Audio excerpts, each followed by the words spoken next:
Hitting the wall, also called bonking, is an unfortunate yet common occurrence that happens in the marathon distance. So, this can make for a grueling struggle to the finish line and can quickly turn a great experience into a bad one. Luckily, there are ways in training and in your race to prevent this from happening to you. All right, guys, so recently I put out in a community post what your most burning marathon questions were. And this came in from Sean at Team Snag and Whiskers. That's his fishing channel. If you guys are into fishing, definitely check it out. But he said something that he struggles with is how to get through that last 10K, that he does really great the first 20 miles in the marathon, and then he just can't hold on. The wheels fall off the last 10K. And this is very common. He is not alone. So I want to make sure I do a video about this so that you guys don't hit the wall in the marathon. All right, so why is it called hitting the wall or bonking?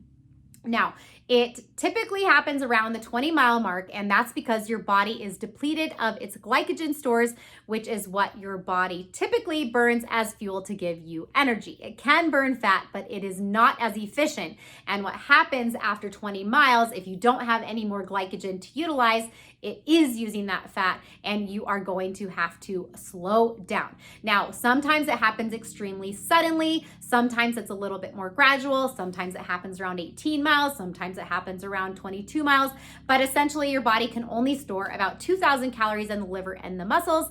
And with an average of 100 calories burned per mile, you can see why this would be a problem for a 26.2 mile race. Now, when you hit the wall, when this happens, it's a very sudden onset of fatigue. Your muscles are cramping. You're feeling like you have dead legs, maybe. You start to get brain fog because that glycogen depletion affects your brain as well. And if you are able to continue to run, it's often much slower than what your pace was before, much slower than your intended marathon pace that you had trained for. And some people are even forced to a walk when that was not their plan because they just cannot turn their legs over to run any longer. I've been there, guys. It is not a fun experience. It's not something I would want for anyone, which is why I want to make sure I give you guys 4 of the top strategies to ensure that you don't bonk or hit the wall in your marathon and can go the full distance with feeling good. All right, guys, so it starts with proper training. So I'm going to cover that in tips 1 and 2. Race day execution matters, so I'm going to cover that in tips 3 and 4. All right, so the first one is to run enough long runs and to run them well in your training, up to 20 plus miles or perhaps 4 hours, which I have a whole video on how long your long run should be, so definitely check that out. But essentially, that long run should be done typically once per week, and you want to make sure that you're hitting every single one and not skipping them. So the reason that the long run is so important, even run at an easy pace, because that's how you're supposed to be running your long runs most of the time, is that it allows your body to adapt to a high volume of miles all at once. So you are teaching your body to adapt to the stress that's going to happen during the marathon, and you're also building that aerobic endurance that your body is going to need and building up that musculoskeletal system so that your body is able to handle the stress that you're putting on it. During these long runs, a lot of adaptations are happening inside your body. You are getting more mitochondria in the cells. Your body is producing more red blood cells and capillaries, which is able to more efficiently bring oxygen to the rest of your body. You're having more oxygen.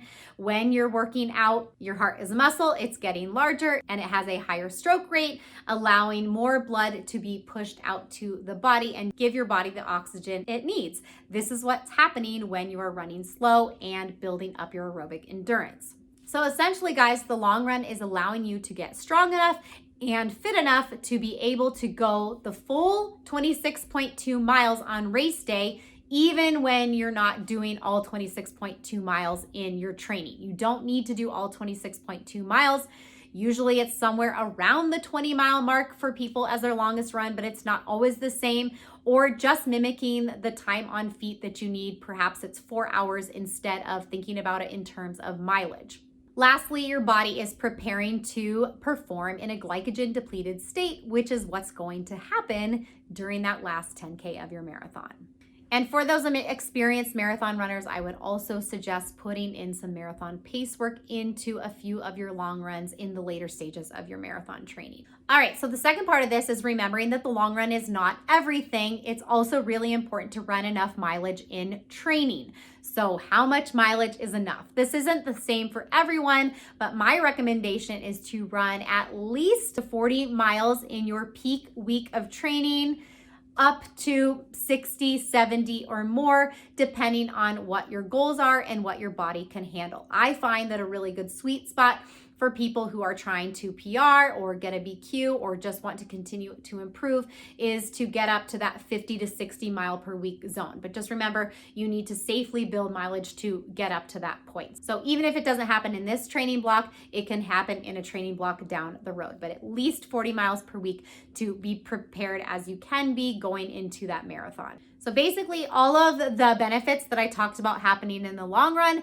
happen during your weekly mileage as well. You're building aerobic endurance and you are allowing your body to get strong enough in terms of the tendons and the joints and the muscles when you are pounding the pavement mile after mile, so that when your body gets to those late miles, it knows what it's doing and it can work through that fatigue even when you are pushing it to run even more. So in terms of training, it's as simple as it sounds for the most part. Not worrying so much about pace, but worrying about getting in your long runs and getting in the weekly mileage that you need to prepare appropriately for the marathon distance.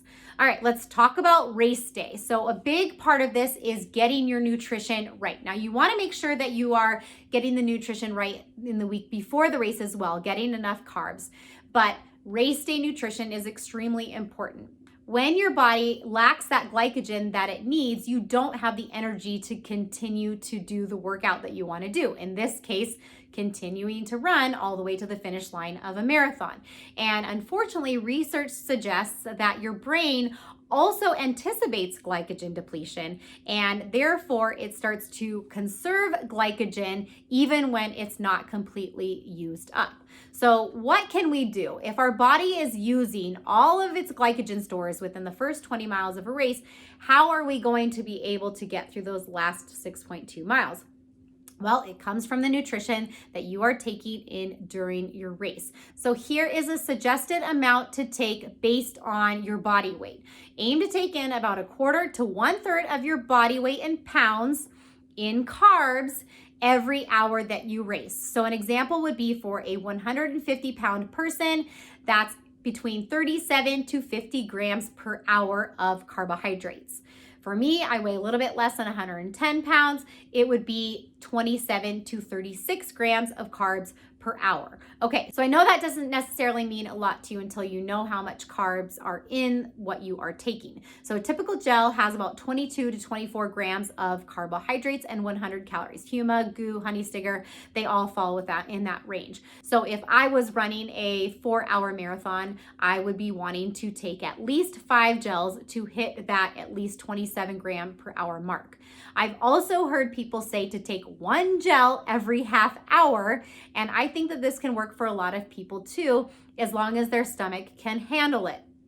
So that would put me up to perhaps 8 gels if I was running a 4-hour marathon. So trying to hit between that 5 and 8 gels when performing a 4-hour marathon would work well for me. I would err on the side of going higher up, probably closer to 6 or 7, to make sure that I'm getting enough carbs that bonk doesn't happen. If your body can handle it, I would err on the side of more. You want to at least get the minimum. This is why it's so important to practice your nutrition strategy in your long runs. So mine is actually a little bit different because I use gels combined with Tailwind, which is a nutrition source that's mixed with water. So if you're curious to know how I approach the marathon specifically, you can check out how I fueled and hydrated and took in electrolytes for my most recent marathon, the California International Marathon. My biggest recommendation here, guys, is to get ahead of your nutrition. Do not wait until you are hungry. It's already too late at that point. You want to be taking in your first gel between probably 30 to 45 minutes. No, you're not going to be hungry. Your body is going to need it. So make sure you take it, and then you are consistently taking them every 30 to 45 minutes after that.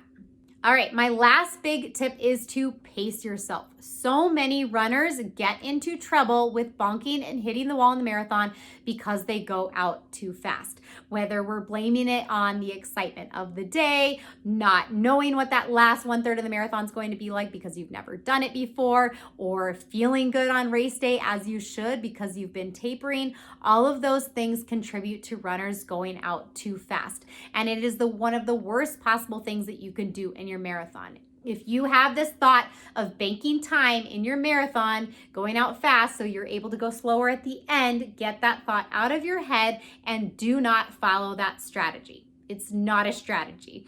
Okay, it's something that does not work for the marathon. You want to make sure that you are pacing conservatively.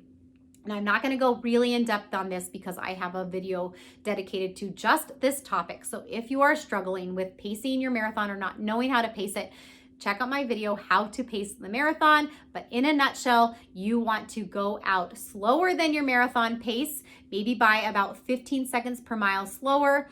Then you can work towards that marathon pace in the middle miles of the marathon.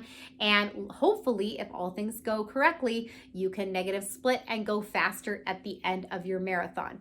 But it is better to be conservative at the start, which means you're conserving energy instead of using up way too much, so that at the end of your marathon, you have the energy that you need to get through that last 10K and you don't hit the wall, you don't bonk, you get to that finish line and have an amazing experience out there. All right, guys, I hope these tips helped you. I don't want anyone to hit the wall in the marathon. It is not fun. It makes for a really, really tough day out there in the marathon. If you guys have more questions, if you think I missed something, let me know in the comments. I'm always happy to answer, and I'll talk to you guys in the next video.